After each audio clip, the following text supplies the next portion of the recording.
गांधी जी तो एक आस्तिक व्यक्ति थे। भगवान राम में उनकी बड़ी आस्था थी और उनको गीता जी के 13 अध्याय कंठस्थ भी थे।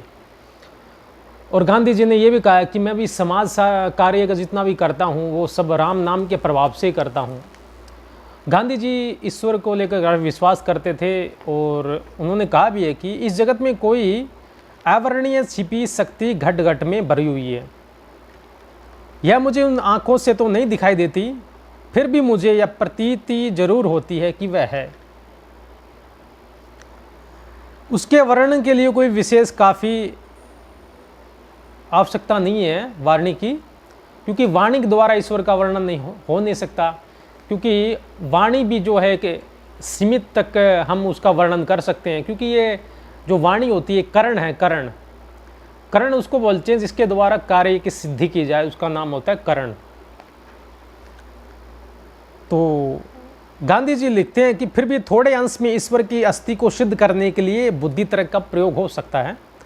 सामान्यतः प्राकृतिक जगत में भी हम जानते हैं कि लोग अपने राजा को न तो पहचानते हैं न उनके विषय में कुछ ज्ञान होता है कि वह राजा कैसे और क्यों राज्य करता है। कहते हैं ऐसा होते हुए भी लोग इतना निश्चित जानते हैं कि कोई न कोई राजा अवश्य है।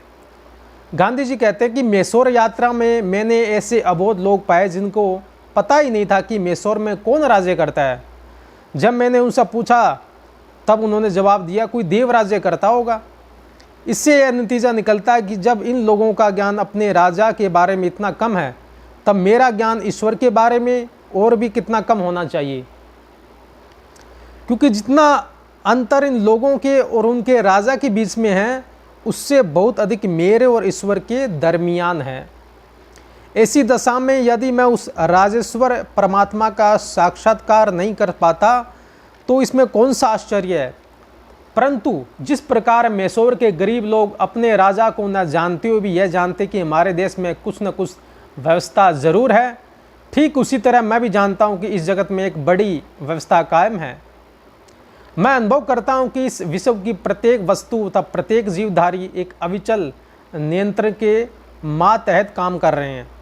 वह नियंत्रण जड़ नहीं हो सकता, क्योंकि कोई भी जड़ नियंत्रण चैतन्यमय मनुष्य होता है तो वो जड़ जो वस्तु है चैतन्य पे शासन नहीं कर सकती।